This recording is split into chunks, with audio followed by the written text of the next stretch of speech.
Well, I haven't made a video in a while. I'm eating candy that I ain't supposed to be eating, but I'm gonna eat it anyway.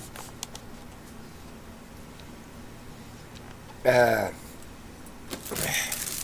I love these little Milky Ways. I think it is. Yeah, one of them's enough. I haven't made a video in a while. I ain't no apologies and no excuses, whatever. But I will tell you, I've been in Lake Texoma. My sister's pretty ill, so I've been spending a lot of time down there and concentrating on that. But I came up here last weekend, and while I was up here, I went to a few garage sales, and I met a guy.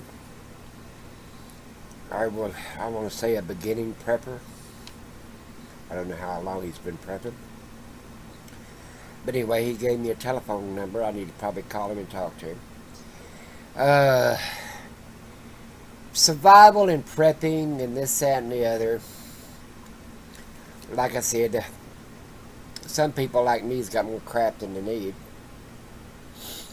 But what I will say is you need to get the basics out of the way. If you're going to start prepping, then get the basics out of the way. I bought some little cans of canned heat off of him. He had probably a case and a half of it. I bought probably half a case or something like that. I don't know exactly how many in the case. So I bought 10 of them, I think. And not that I didn't have any, I had plenty of them, but a lot of people, they decide, in his case, he decided to thin down on some of his preps or didn't want them or whatever it was. But if what you need is get your basics out of the way, get your water supply figured out. You should have around 2 or 3 ways to get water. And let's say if it's out of a lake, stream, natural resources, you need a way to make sure you either get the tablets to make sure that it's purified, boil it, and use tablets. Use a little bit of bleach. I think it's, what is it, 2 or 4 drops per liter. I think it's 2 drops, but I'm not sure. 2 to 4 drops per liter. If you put too much, all you're going to do is get diarrhea. So slack up if you start having loose bowel movements. Let's see what else. And a live straw is good. Things like this, purification deal. You could even make one, a 5-gallon bucket with charcoal, gravel, sand, stuff like that. But anyway, start off where you think is comfortable. You're not going to turn around and get as much stuff as everybody else has got. Oh, they've been prepping for 10 years, or you've been prepping for 6 months. Okay, a lot of times, like me, I've been prepping for over 4 years. I got crap that's even outdated. They don't even, and I ain't talking food, I'm talking things they don't make no more. They don't make them no more. But do what you think's necessary and comfortable. Don't spend your last dime on prepping. Prepping is, let's say, in case something does happen. Well, you've got stuff that happens every day and every week and every month. You need to address them first. Prepping is putting something back, just like the pioneers did. They put canned food back, or canned or preserved meats, this, that, and the other, for later on that season that they couldn't get right now. In other words, if they were in January, they couldn't have peaches. Well, they canned them so they could have peaches in January. That kind of deal. So put up what you think you could have for the future, and put up stuff that you'll use. Don't put up stuff that you're not going to use. Why would you want to put up a food product that you ain't going to use? You're not going to eat it. You know what I'm saying? That'd be like if you're allergic to something, don't put it up. Don't can it. Don't put it up. I mean, be realistic and honest with yourself, okay? If you need it and want it, see, my preps is basically making sure I have enough medicine. Well, that could be a challenge within itself. because medicine, after a period of time, starts losing potency, so on and so forth. I made a video on it. It's somewhere back in my library. But anyway, what I'm saying, medicine either gain strength or losing strength. But most medicines to stay the same, even in the United States, they have a 5-year shelf life. And what that means is actually they'll stay good for 5 years even after they expired. So that's giving you, let's say if it's 6 months before expired or a year, that's 6 years. And then at up, they're still got some kind of potency, either stronger or weaker, up to 10 years. And then, after 10 years, let's say whatever. But I decided to make this video on survival and this, that, and the other. And I probably try to start making videos again. You know what I'm saying? But like I said, there's a lot of reasons you want to slow down on your videos or quit telling people everything you got. Because I think in some situations you will be targeted. My doctor, and I've known him since he graduated college and went to medical school, and I chose him. Me and my wife chose him. We was his first and second patient when he got his own practice, and he was still under the hospitals. In other words, he had to. But anyway, he started his own practice, and we was his first and second patient, and I've been with him ever since. Now, like I said, and he said, Lucky, let me tell you something. He said, I know you and I know you very well. He said, when the crap hits the fan, he said, I'm headed to your house. And he was serious. He wasn't live. I said, well, I could always use a doctor, another doctor. So I told him. Because I've got a doctorate in biology, but he's a regular medical doctor. He's a surgeon, actually, and an internist. But he's my family doctor. And because, like I said, I've known him almost all of his life. And that way we would have a doctor on staff. Because he knows how well I prepare. How much he even knows I put back medicines and stuff. I tell him, hey, I'm not shy. And because I said, no matter what you give me, I'm going to put half of it up. Because I know what's coming down the road when even Social Security, Medicare, insurance, checks delays, government shutting down. You better off, in my case or anybody's case, if you're on a medicine, this, that, and other, you better have at least 6 months or maybe a year's supply put up. In case of, well, wait a minute, we don't, for one reason or another, you can't get hold of it. Finances, it could be anything. It could be Medicare shut down or your VA's screwed up. It could be a lot of things. But it's up to you to make sure you survive. It ain't up to the neighbor next door, your doctor, or anybody else. It's up to you. It's your responsibility if you want to survive. And quality of life has a lot to play with it.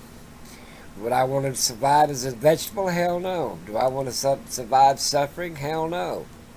I want to survive with a vitality and strength and ingenuity and whatever that I've got right now. I want to, even though I'm old, I'm still useful to a lot of people that don't know a lot of little things. You know what I'm saying? I mean, and it's just like, okay, how many different ways can you use your belt around your waist that you always have on you? Well, me, if I don't have it, my pants going to fall down. Okay, a garbage bag or a Ziploc bag, a aluminum foil, all these little bitty things that you've got plenty of them are stuffed around the house. Rolls of polyurethane. I always think you should have 2 or 3 giant rolls of polyurethane around in case you need to isolate yourself from a pandemic or something like that. Have a isolated room or whatever, or nuclear wars, keep the particles out, blah, blah, blah. Let's go on for everything. But what I'm getting at is your survival depends on you and how much you want to survive. Start off a little. Even you're not going to gain as much survival stuff as a person that's been prepping for years, or a year or 2 years, 5 years, 10 years down the road. All right, a lot of people believe, oh, you've got to have 700 guns and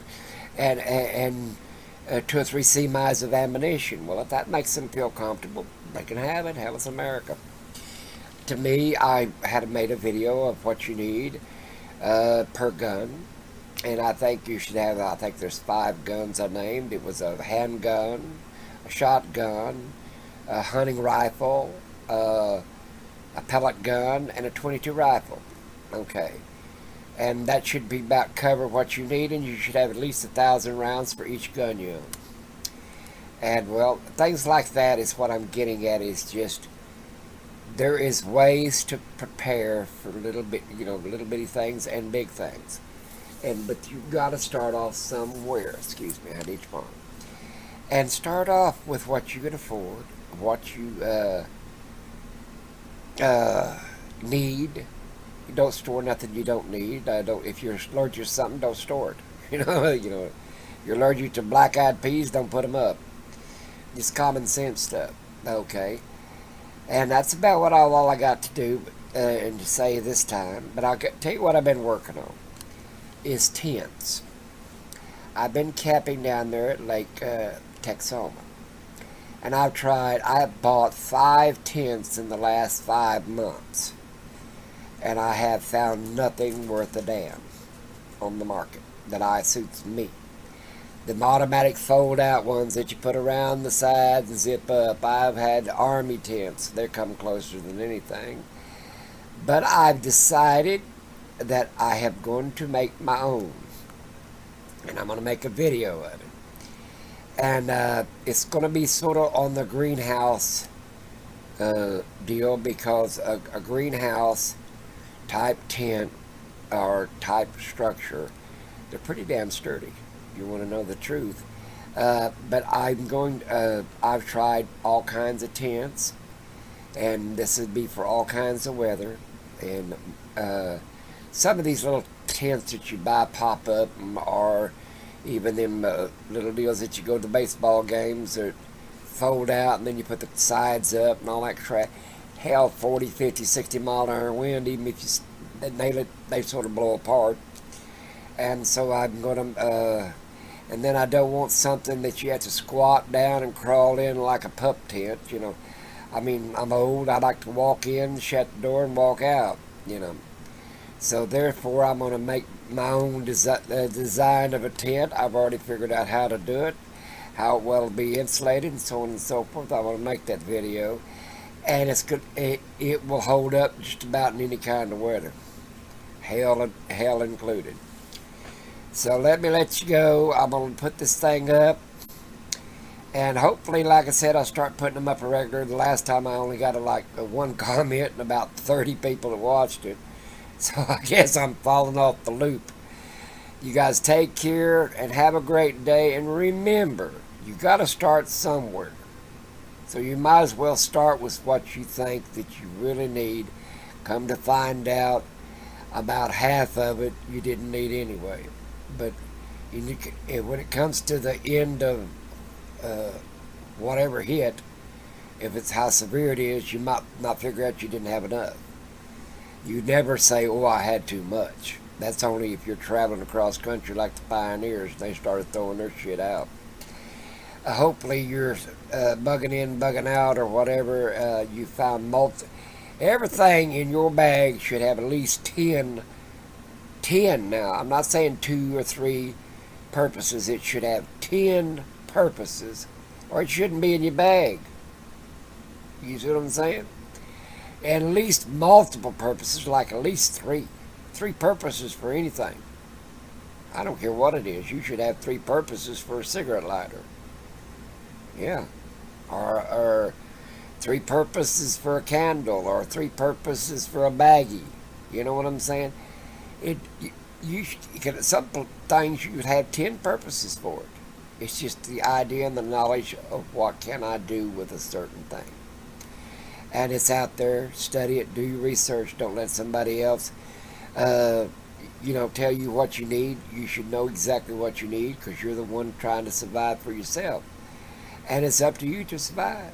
I can't tell you how to survive. All I can tell you is there's a lot of good things out there that will help you survive, but you got to take the initiative and this, that, and the other. Start off little bitty.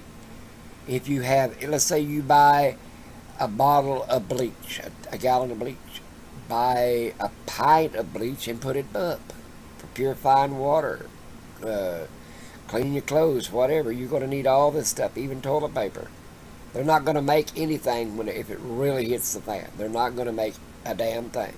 So you got to figure out what's out there in the world that you could use and scavenge, and what you actually put up, like scissors or knives or stuff like that. You might not learn how to make one out of just plain steel. It's going to take a lot of knowledge and a lot of, depending on how long society needs before it gets itself back together. I'm going to talk to you later. Hopefully somebody watch it. If they don't, that's all right too. Take care and have a great day.